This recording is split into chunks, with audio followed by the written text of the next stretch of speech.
जैसे मैं इसके पैरेलल में एक रेजिस्टेंस लगाऊंगा ना, इसकी वैल्यू देखना डिक्रीज हो जाएगी। तो देखो ये मैंने एक पैरेलल में रेजिस्टर लगाया,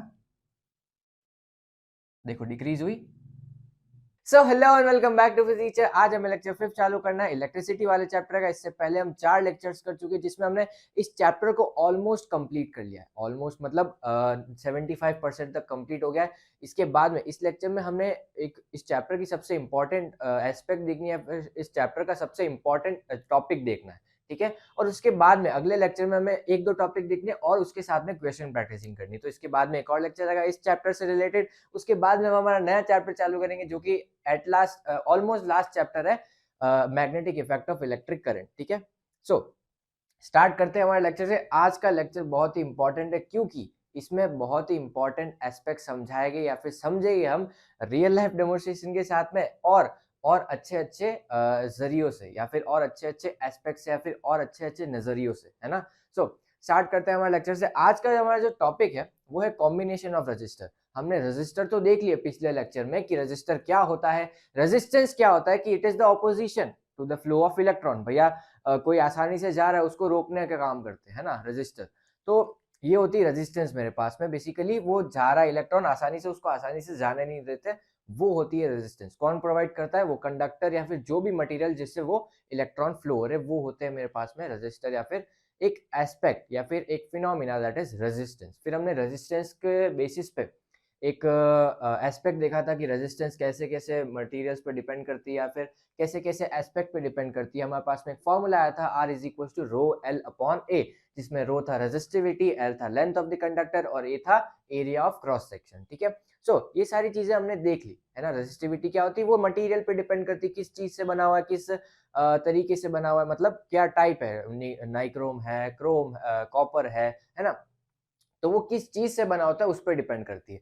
और लेंथ ऑफ कंडक्टर पे डिपेंड करती है क्या? रेजिस्टेंस। और area of conductor, area of cross section पे और रेजिस्टिविटी पे डिपेंड करती है ना। तो ये सारी चीजें हमने देख ली थी पिछले लेक्चर में, लेकिन आज हमें ये देखना है कि अगर मेरे पास में एक से ज्यादा रेजिस्टर्स आ गए या फिर एक से ज्यादा कॉम्बिनेशन हो गए रजिस्टर के, तो वो मैं कैसे सॉल्व करूंगा या फिर उनका टोटल रेजिस्टेंस कैसे निकालूंगा। मान लो मेरे पास में यहाँ पे एक रजिस्टर था ना, कि एक रजिस्टर था, इसकी कुछ रेजिस्टेंस थी, मान लो 10 ओम, है ना। 10 ओम रेजिस्टेंस है तो मैंने निकाल लिया 10 ओम है। अगर मेरे पास में वोल्टेज है तो मैं ओम्स लॉ से क्या करंट निकाल सकता हूँ, है ना। तो ये तो मेरे पास में आ गया, ठीक है।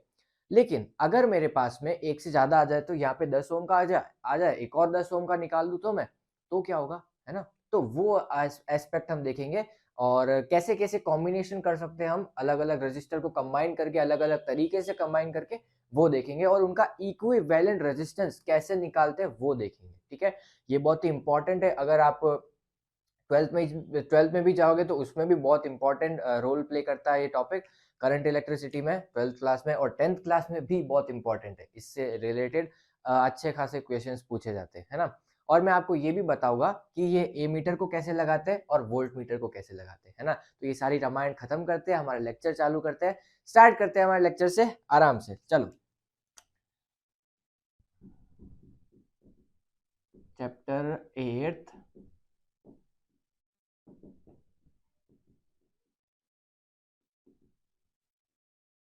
इलेक्ट्रिसिटी, ठीक है।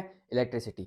अब कॉम्बिनेशन ऑफ रजिस्टर पढ़ना है मेरे पास में। कॉम्बिनेशन ऑफ रजिस्टर में मेरे पास में दो तरीके के कॉम्बिनेशन है, देखो कैसे कैसे है और क्यों है ऐसे दो ही, वो देखते हैं।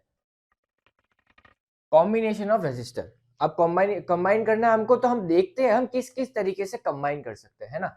मेरे पास में रजिस्टर का सिंबल कैसा होता है? ऐसा होता है ना। एक ये रेजिस्टेंस है जिसका रेजिस्टेंस मान लो R1 ओम है। अभी मेरे को इसकी वैल्यू नहीं पता, लेकिन R1 ओम है मान लो, है ना। कोई भी वैल्यू होगी। ये मेरे पास में एक रेजिस्टेंस है, दूसरा R2, और एक और मान लो मेरे पास में रेजिस्टेंस है, तीसरा R3, है ना। तीसरा R3। अब मैं और भी ले सकता हूँ, इससे कम दो भी ले सकता हूँ, सिंगल एक तो नहीं ले सकता ना, उसमें क्या ही कंबाइन करूंगा। दो ले सकता हूँ, तीन ले सकता हूँ, चार ले सकता हूँ, इन्फिनिटी तक ले सकता हूँ, कितने भी ले सकता हूँ। लेकिन एक रफ फिगर लेके चलता है या फिर एक बेसिक एस्पेक्ट लेके चलते कि तीन रजिस्टर में होगा तो कैसे हो सकता है ना। तो मान लो मेरे को इन तीनों को कंबाइन करना है, तो मैं इनको किन किन तरीके से कंबाइन कर सकता हूँ, कैसे कैसे तरीके से कंबाइन कर सकता हूँ वो देखते हैं। देखो भैया, एक मैं ऐसा कर सकता हूँ, ध्यान देना कि पहले तो मैं ऐसा करूं कि तीनों को एक साथ में जोड़ दूं, ऐसे ऐसे यहाँ पे ऐसे वायर ज्वाइन करके R1 R2 और R3, है ना, ये कर सकता हूं मैं, बिल्कुल कर सकते भैया, है ना। अब इसको थोड़ा सा छोटा कर देता हूं मैं ताकि ये सारे एस्पेक्ट आ जाएंगे। यहां तक मेरे पास में एक कॉम्बिनेशन आया, है ना। दूसरा कॉम्बिनेशन क्या हो सकता है मेरे पास में? दूसरा हो सकता है कि मैं इन दोनों तीनों को जैसे है वैसे ज्वाइन कर दूं, मतलब कि इनके एंड मिला दूं, R1 R3 R2 और R3। अगर आपने स्कूल में पढ़ा होगा तो यही दो एस्पेक्ट पढ़े होंगे ना। लेकिन हम एक और एस्पेक्ट निकालते हैं, फिर एक दो और एस्पेक्ट बताता हूं मैं आपको। एक और तरीके से कंबाइन कर सकते हैं भाई, कंबाइन तो बहुत तरीके से कर सकते हैं। ऐसा कर दूं, R1 ऐसे, R2 ऐसे और ऐसे नीचे से निकाल के R3, ये कॉम्बिनेशन कर सकता हूं। और इसके अंदर में और कंबाइन कर सकता हूं, कैसे? R1 को इधर रख दिया, R3 को इधर रख दिया, R3 को इधर रख दिया, R2 को उधर करके R1 को इधर रख दिया, है ना। R2 को इधर रख दिया, R1 को, R3 को इधर रख दिया। तो कॉम्बिनेशन में मेरे पास में इसमें भले ही R1 R2 की वैल्यूज चेंज कर दी, मतलब उनको इंटरचेंज कर दिया, लेकिन फिगर कैसा बन रहा है मेरे पास में? ऐसा, है ना। तो मेरे पास में देखो, ध्यान से देखो, एक मेरे पास में ऐसा है, एक मेरे पास में ऐसा है और एक मेरे पास में ऐसा है। तीनों को ध्यान से ऑब्जर्व करो, तीनों को ध्यान से ऑब्जर्व करो, आपको ये फिगर आउट होगा, आप या फिर आप ये फिगर आउट करोगे कि ये जो है ना मेरे पास में इन्हीं का कॉम्बिनेशन है, इन्हीं का कॉम्बिनेशन। देखो, अगर मेरे पास में दो होते तो मैं इन दोनों को ऐसे ही ज्वाइन करता, है ना, दोनों को ऐसे ही ज्वाइन करता। एक मतलब दो होते तो दोनों दो होते तो इधर भी दोनों को ऐसे ज्वाइन कर देता, है ना, ये R3 है, ठीक है। तो देखो ध्यान से, इधर भी ऐसा ही है, इन दोनों को मैंने इस तरीके से ज्वाइन कर रखा है और इन दोनों के रिजल्ट को मैंने इन दोनों को कंपेयर करके फिर इस तरीके से ज्वाइन कर रखा है ना। तो मेरे पास में बेसिक फंडामेंटल एस्पेक्ट क्या आई?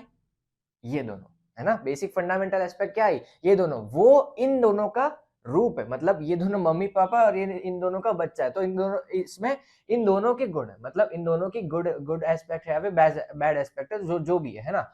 तो ये बच्चा है और ये मम्मी पापा है। तो यहाँ पे मेरे पास में ये दोनों फंडामेंटल एस्पेक्ट है, वो नहीं है, ये दोनों फंडामेंटल एस्पेक्ट है। तो दो फंडामेंटल एस्पेक्ट कौन सी? एक ये है और एक ये है, और इसी को मैं नाम देता हूं पैरेलल कॉम्बिनेशन और इसको मैं नाम देता हूं सीरीज कॉम्बिनेशन।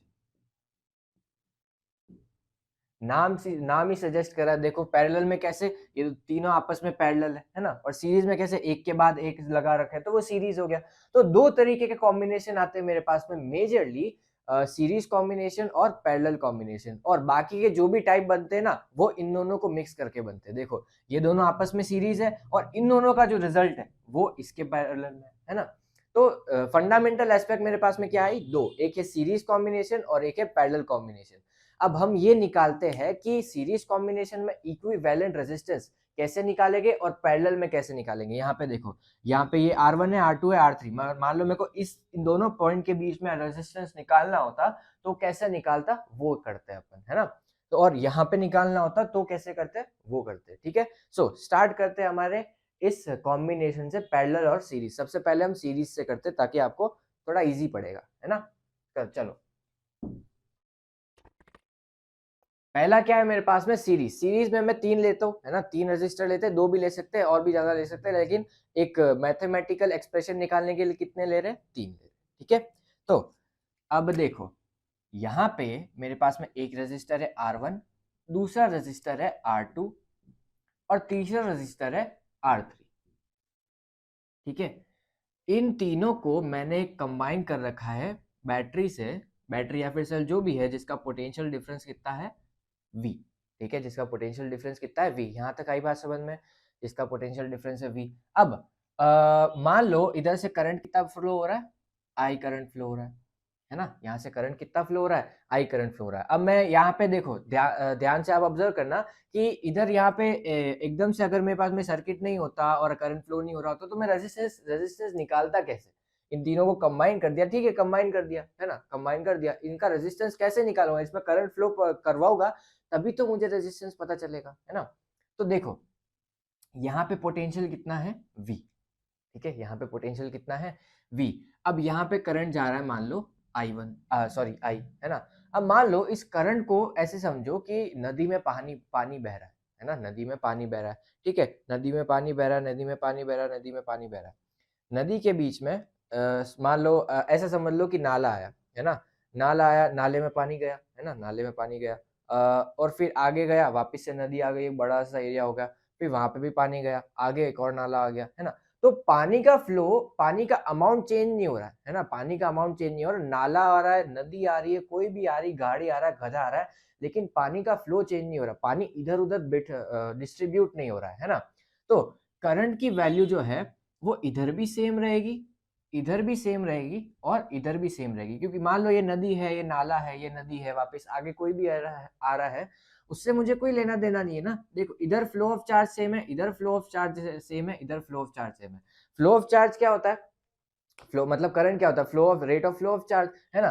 तो यहाँ पे ओपोज तो कर रहा है, यहाँ पे भी ओपोज कर रहा है, यहाँ पे भी ओपोज कर रहा है, भले अलग अलग तरीके से कर रहा है, कोई कम कर रहा है, कोई ज्यादा कर रहा है, लेकिन वो डिस्ट्रीब्यूट तो नहीं हो रहा है ना, वो चार्ज डिस्ट्रीब्यूट तो नहीं, जाना तो उधर से ही है, भले ही कम धीरे जा रहा है, तो मतलब उसको अपोज कर रहा है, उसको थोड़ा कम अपोज कर रहा है, उसको ज्यादा अपोज कर रहा है, लेकिन जाना तो उधर से ही है ना, जाना तो उधर से, उसके पास में रास्ता तो एक ही है, सरकारी नौकरी करनी है ना। तो इस रास्ता तो एक ही है ना, तो यहाँ से उसी को उसको जाना ही पड़ेगा, उसके पास में और कोई रास्ता नहीं है, तो करंट इसी डायरेक्शन में फ्लो होगा। तो इधर I1 इधर भी वही है, I1 सॉरी I उधर भी वही है, I इधर भी वही है, और I आगे भी वही है, और आगे भी वही रहेगा, है ना। तो current across R1 R2 and R3 is same, ठीक है, R1 R2 and R3 is same. चलो यहाँ तक मुझे भाई आई बात समझ में। अब मैं आपको ओम्स लॉ की तरफ लेके जाता हूँ। फ्रॉम ओम्स लॉ, अब ओम्स लॉ की तरफ क्यों लेके गया? क्योंकि मेरे को रिलेशन देता है V I और R के बीच में, क्योंकि मेरे पास में तीनों टर्म ही है ना। देखो क्या है मेरे पास में, I R, V is equal to I R. मान लो यहां से यहां तक के बीच का रेजिस्टेंस, इक्विवेलेंट रेजिस्टेंस कितना आया? R इक्विवेलेंट, ठीक है, R इक्विवेलेंट रेजिस्टेंस आया। चलो ठीक है, अब मेरे पास में यहाँ पे पोटेंशियल डिफरेंस ये कितना प्रोवाइड कर रहा है? V पोटेंशियल डिफरेंस प्रोवाइड कर रहा है। अब सवाल ये है कि इसके पास में कितना जाएगा, इसके पास में कितना जाएगा, और इसके पास में कितना जाएगा, ठीक है, इसके पास में कितना जाएगा, उसके पास में कितना जाएगा, और उसके पास में कितना जाएगा, ठीक है। मेरे पास में यहाँ पे कितना, अब मान लो V is equals to I R equivalent, ठीक है, आई आर इक्विवेलेंट है ना। अब देखो ध्यान से, ये मेरे पास में एक R1 है, R2 है और R3 है ना, ये R इक्विवेलेंट है। तो देखो V इज इक्वल टू क्या है? आई आर इक्विवेलेंट, ठीक है, मैंने मान लिया। अब मैं देखता हूँ R1 के अक्रॉस पोटेंशियल डिफरेंस कितना होगा, R2 के अक्रॉस कितना होगा, और R3 के अक्रॉस कितना होगा। इक्वल होगा, ज्यादा होगा, कम होगा, देखते कितना होगा, है ना। देखो V1 मान लो R1 के अक्रॉस रेजिस्टेंस है, उसकी वैल्यू मैं कैसे निकालूंगा? I इंटू R1 से, क्योंकि करंट तो वही है ना, करंट तो वही है, और रेजिस्टेंस कितना है? R1। तो यहाँ पे I R1 हो गया। V2 कितना होगा? I R2, है ना, करंट उतना ही है। और V3 कितना होगा? I R3। देखो ध्यान से, क्या V1 V2 और V3 आपस में इक्वल हो सकते हैं? देखो R1 R2 और R3 अगर इक्वल हो गए तो V1 V2 V3 आपस में इक्वल हो सकते हैं, है ना। बाकी R1 R2 और R3 जब इक्वल नहीं होंगे तो ये पोटेंशियल डिफरेंस की वैल्यूज भी इक्वल नहीं हो सकती है ना, इक्वल नहीं हो सकती है। तो सवाल ये है कि ये V1 V2 और V3 मिला के क्या बनाएंगे, मिला के क्या बनाएंगे? देखो मैं पोटेंशियल डिफरेंस कितना प्रोवाइड कर रहा हूँ? V। मान लो मैंने 100 चॉकलेट्स बांटी, है ना, 100 चॉकलेट्स बांटी, किसमें? मेरे दोस्त के बीच में, तीनों दोस्तों के बीच में, है ना, तीनों दोस्तों के बीच में। मान लो इससे थोड़ी दोस्ती ज्यादा थी तो मैंने इसको 50 चॉकलेट दे दी, है ना, 50 चॉकलेट दे दी। इससे थोड़ी दोस्ती कम थी तो इसको मान लो 20 चॉकलेट्स दे दी, है ना, इसको मान लो 20 चॉकलेट्स दे दी, और इसको मान लो मैंने, बची कितनी, कितनी बची? 30 बची, है ना, 30 बची, तो इसको कितनी देनी पड़ेगी? 30 चॉकलेट्स देनी पड़ेगी। तो क्या ज्यादा ला सकता हूँ क्या मैं? मेरे पास में पैसे खत्म होंगे, पापा मेरे को और पैसे नहीं देंगे, है ना। तो ज्यादा तो ला नहीं सकता और कम दे नहीं सकता, क्योंकि भाई दोस्त तो है ना, दोस्ती तो है। तो यहाँ पे कितने गए? 50, यहाँ पे कितने गए? 20, और यहाँ पे कितने गए? 30, है ना, 50 20 और 30, ठीक है, मैंने मान लिया। चलो तो जितनी मैंने इनको चॉकलेट दी, भले इसको 50 दी, इसको 20 दी, इसको 30 दी, लेकिन वो दो मिला के तो 100 ही बनाएगी ना, मिला के तो 100 ही बनाएगी। तो जितना मैंने पोटेंशियल डिफरेंस दिया, भले उसमें V1 गया, इसमें V2 गया, इसमें V3 गया, लेकिन उनका कंबाइन कितना हुआ? V। तो V इज इक्वल टू कितना है, V1 plus V2 plus V3। लेकिन भैया इससे मुझे क्या लेना देना, V निकाल के मैं क्या कर लूंगा, मैं क्या उखाड़ लूंगा, मुझे तो R इक्विवेलेंट निकालना है ना, R इक्विवेलेंट निकालना है, तो वो देखते हैं हम। देखो ध्यान से, V कितना होगा, IR इक्विवेलेंट, है ना, और V1 कितना होगा, IR1 प्लस V2 कितना होगा, IR2 प्लस V3 कितना होगा, IR3। देखो भैया जादू होने वाला है, I कॉमन निकालो, R1 plus R2 plus R3, और उधर क्या है, IR इक्विवेलेंट, I से I कैंसल, और मुबारक हो आपकी इक्विवेलेंट रेजिस्टेंस की वैल्यू आ गई। R इक्विवेलेंट कितना आया, R1 plus R2 plus R3। ठीक है, सो ये इक्विवेलेंट रेजिस्टेंस होता है किसके अक्रॉस, अगर मैं सीरीज में कंबाइन करता हूँ रेजिस्टर्स को, है ना, सीरीज में अगर मैं कंबाइन करता हूँ रेजिस्टर्स को, तो मेरे पास में इक्विवेलेंट रेजिस्टेंस कितना आता है, R1 plus R2 plus R3, मतलब उनको डायरेक्टली ऐड कर दो, ये 10 ओम, ये 15 ओम, ये 30 ओम, तीनों को ऐड कर दो, 10 15 30 कितने हुए, 55 55, है ना, 55 ओम रेजिस्टेंस आएगा, कुछ जो भी वैल्यू है अभी उससे कोई लेना देना नहीं, भले 10 लगाओ तो 10 का कंबाइन कर दो, 50 लगाओ तो 50 का कंबाइन कर दो, है ना। तो इनके बीच में पोटेंशियल डिफरेंस अलग अलग हो सकता है, लेकिन करंट सेम रहेगा, है ना, करंट सेम रहेगा, और अगर वैल्यूज और रेजिस्टेंस सेम है ना, ये R1 R2 R3 सेम है, तो पोटेंशियल डिफरेंस की वैल्यू भी सेम रहेगी, और फिर उनको ऐड करूंगा तो जितना मैं पोटेंशियल डिफरेंस प्रोवाइड कर रहा हूँ वो उसकी वैल्यू आ जाएगी, है ना, ध्यान है ना। तो बजाय कि इनका रेजिस्टेंस जीरो है, गिवन कि इनका रेजिस्टेंस जीरो है, ये वायर वगैरह का इनका रेजिस्टेंस जीरो, क्योंकि अगर इनका भी रेजिस्टेंस होगा तो ये भी इनके अंदर कुछ पोटेंशियल ले लेंगे, है ना, ये भी इनके अंदर कुछ पोटेंशियल ले लेंगे, क्योंकि देखो ध्यान से देखो, बोर्ड नहीं कर रहे हो, देखो ध्यान से, इनके अगर रेजिस्टेंस, इनके अंदर अगर रेजिस्टेंस होता है तो करंट तो उनमें भी फ्लो हो रहा है ना, तो ओम्स लॉ की वजह से यहाँ पे करंट की वैल्यू कुछ आती एक, और इनकी रेजिस्टेंस मान लो 0.1 भी होती तो इनका पोटेंशियल ड्रॉप कितना होता, मतलब इनके अंदर पोटेंशियल कितना भरा रहता, 0.1 वोल्ट, कम रहता लेकिन रहता तो है ना, इस वजह से।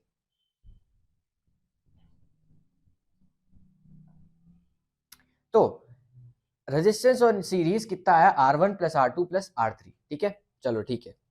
अब ये मैं आपको बताता हूं कि अगर मेरे को एमीटर लगाना है या फिर मेरे को करंट मेजर करना है उस सर्किट में, तो मैं उसको कैसे लगाऊं, है ना, कैसे लगाऊं।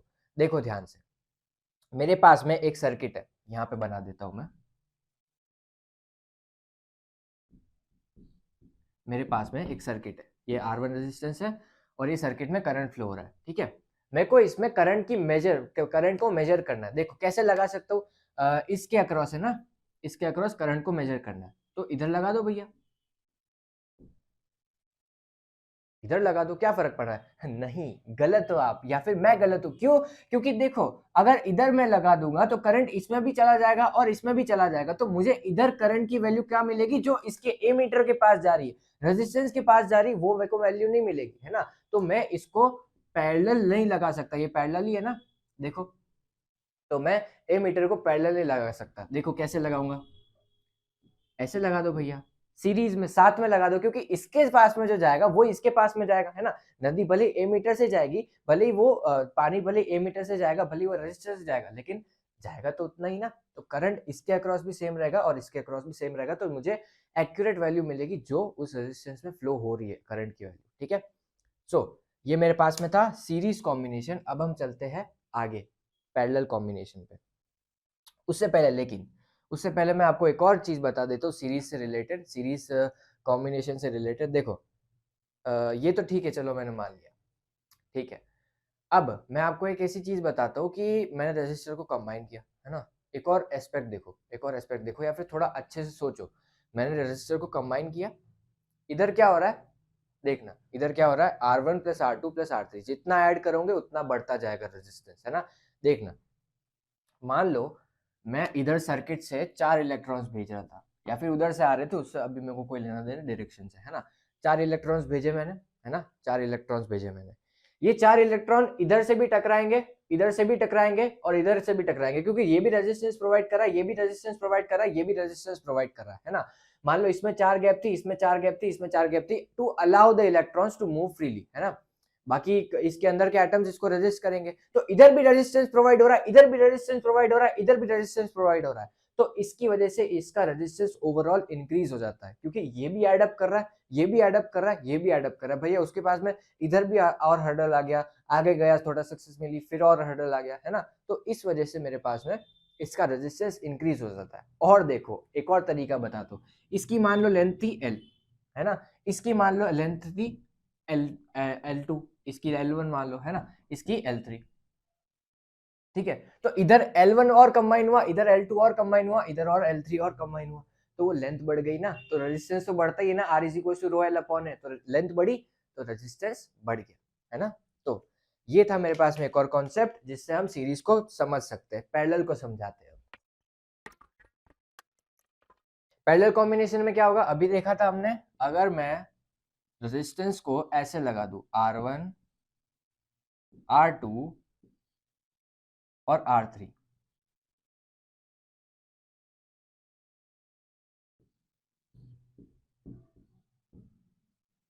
ठीक है, मान लो इधर पोटेंशियल डिफरेंस कितना है V और करंट कितना जा रहा है I, ठीक है, करंट कितना जा रहा है I, चलो मैंने मान लिया। ओम्स लॉ क्या है मेरे पास में, चलो वही है हमारे पास में, एक और एस्पेक्ट तो वही है ना, यूज तो ओम्स लॉ ही करना है, और कोई फॉर्मूला तो है नहीं।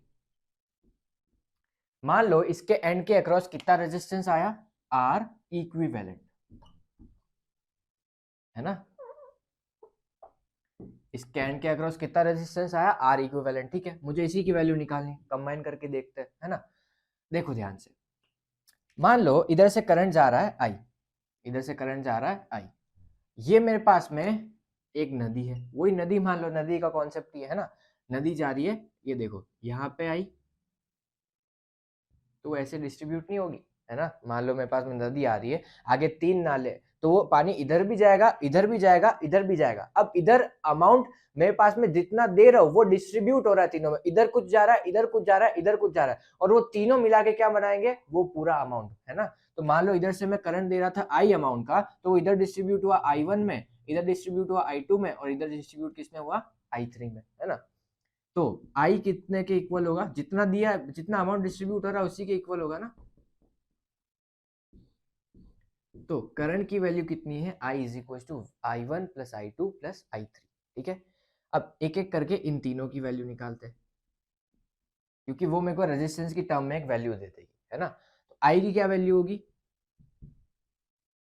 I की क्या वैल्यू होगी, R I is equal to, देखो I की क्या वैल्यू होगी, V अपॉन आर ना, तो V अपॉन आर इक्विवेलेंट, ठीक है, और I1 की V अपॉन आर वन, और I2 की V upon are to, I3 की V अपॉन आर थ्री, ठीक है। देखो अब मैंने यहाँ पे VV क्यों लिया, देखो मैं कितना पोटेंशियल प्रोवाइड कर रहा हूँ V, तो यहाँ पे डिस्ट्रीब्यूट क्या हो रहा है, करंट हो रहा है ना, तो पोटेंशियल डिफरेंस तो सेम ही रहेगा भाई, एंड पॉइंट सेम है, तो पोटेंशियल डिफरेंस भी सेम रहेगा। इधर ही मैंने देखो, इधर करंट वोल्टेज अगर मेजर करना होता तो इधर मेजर करता, और मेरे को इधर मेजर करना होता तो इधर मेजर करता, तो बात तो वही है ना, एंड पॉइंट तो सेम ही है, तो मेरे पास में पोटेंशियल डिफरेंस की वैल्यू चेंज नहीं होगी इन एंड पॉइंट के अक्रॉस, क्योंकि यहाँ पे R1 R2 और R3 को मैंने पैरेलल लगा रखा है, क्योंकि इनके एंड पॉइंट सेम है ना, तो उनकी पोटेंशियल डिफरेंस की वैल्यू चेंज नहीं होगी, वो कांस्टेंट रहेगी। और ये भी सोच लो, या फिर ये भी ध्यान में रखो कि अगर मैं एक चीज को वेरी करता हूँ तो दूसरी चीज कांस्टेंट रहेगी, है ना। इधर करंट वेरी हो रहा है तो कांस्टेंट क्या रहेगा, पोटेंशियल डिफरेंस, उधर पोटेंशियल डिफरेंस वेरी कर रहा था तो कांस्टेंट क्या था, करंट, ठीक है। सो इधर पुट कर दो value, V upon R equivalent is equals to V upon R1 plus V upon R2 plus V upon R3. V common निकाल दो, R1 plus R2 plus R3,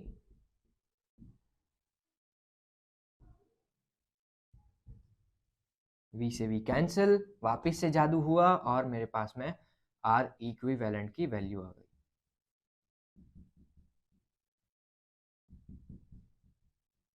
अब मैं जितने रेजिस्टर्स ऐसे कंबाइन करूंगा वो एड अप होते जाएंगे, 1 अपॉन R4 प्लस 1/R5 ऐसे ऐसे ऐड हो जाएंगे और मैं इधर 1/R इक्विवेलेंट की वैल्यू आएगी, जो भी मेरे पास में इसकी वैल्यू है उसको उल्टा कर दो, मेरे पास में इक्विवेलेंट रेजिस्टेंस की वैल्यू आ जाएगी। ठीक है, सो ये है मेरे पास में पैरेलल कॉम्बिनेशन का कॉन्सेप्ट। अब मैं आपको वही जो मिथ बताता हूँ, जो मैंने अभी बताया था वो कंबाइन कर दे, लेंथ कंबाइन हो गई, वो मेरे पास में रेजिस्टेंस बढ़ जाता है। अब इसमें रेजिस्टेंस डिक्रीज होता है, देखो ध्यान से, देखो ध्यान से। अगर मेरे पास में यहाँ पे 2 ओम का रेजिस्टर होता, इधर भी 2 ओम का होता, इधर भी 2 ओम का होता, ठीक है, तीनों साइड में मेरे पास में 2 ओम का रेजिस्टर होता, तो देखो इक्विवेलेंट क्या आता, आर इक्विवेलेंट 1/2 प्लस 1/2 प्लस 1/2, ठीक है, 1/R इक्विवेलेंट कितना होगा 3/2 और R इक्विवेलेंट कितना होगा 2/3, दैट इज 0.66।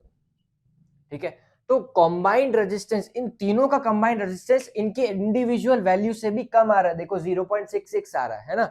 तो मेरे पास में कॉम्बाइंड अगर मैं पैरेलल में लगाता हूं तो रेजिस्टेंस ओवरऑल डिक्रीज हो जाता है। देखो कैसे होता है, मान लो इस रेजिस्टर का कुछ क्रॉस सेक्शन एरिया था ए, इसका भी था कुछ ए, इसका भी था कुछ ए, मान लो A1 A2 A3, उससे मेरे को कोई लेना देना नहीं है ना।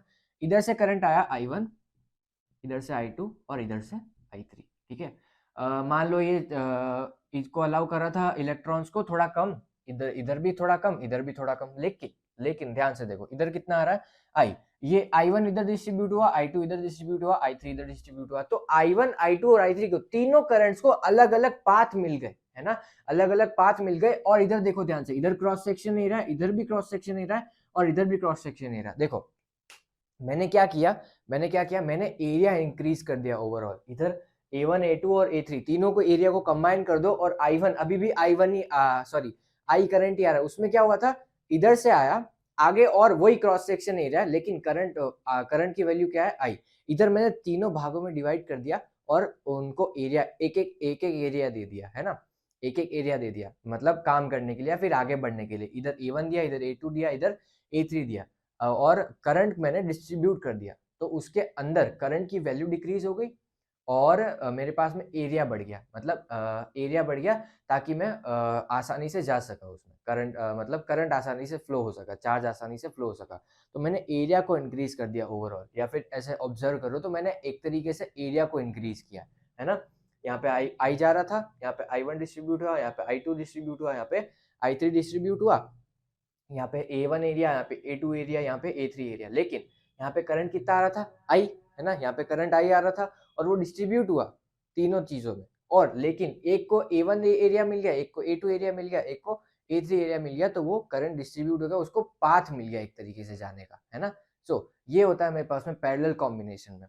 और मैं आपको इससे प्रूव करके भी बता देता हूँ कि मेरे पास में सीरीज कॉम्बिनेशन में रेजिस्टेंस इंक्रीज हो जाता है तो क्या होता है, पैरेलल कॉम्बिनेशन में रेजिस्टेंस डिक्रीज हो जाता है तो क्या होता है, ठीक है।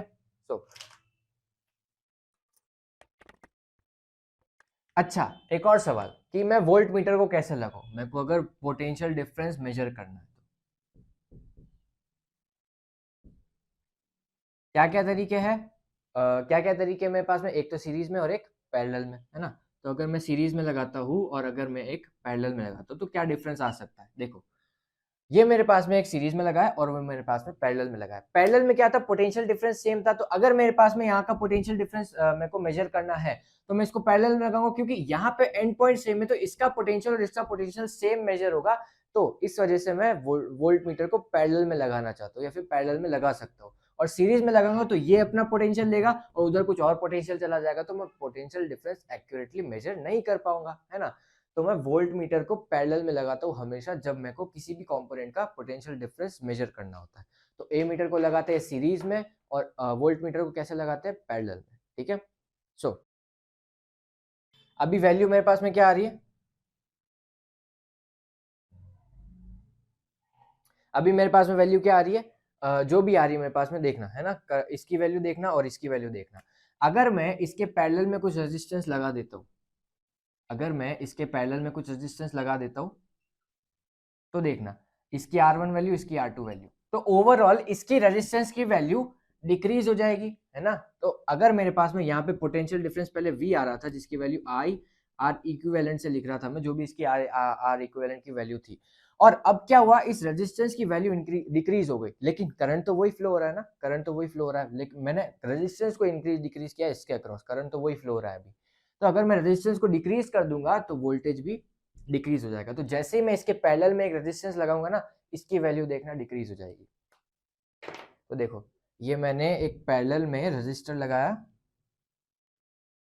देखो डिक्रीज हुई, वापिस से देखना डिक्रीज हो गई। और देखो करंट की वैल्यू में अभी कोई फर्क नहीं पड़ा, है ना, करंट का काटा वहीं पे, करंट की वैल्यू में कोई फर्क नहीं पड़ा, है ना, समझ में आया। तो ये मेरे पास में था सीरीज सॉरी पैरेलल कॉम्बिनेशन।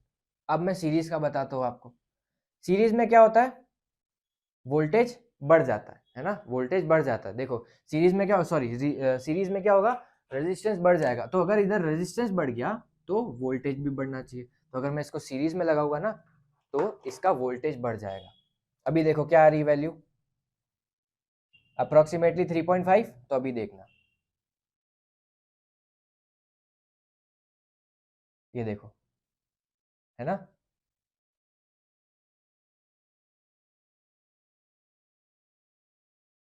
ये 3.5 थी, अभी ये 3.5 है। अभी देखना, इसको मैंने इसके सीरीज में लगा रखा है ना,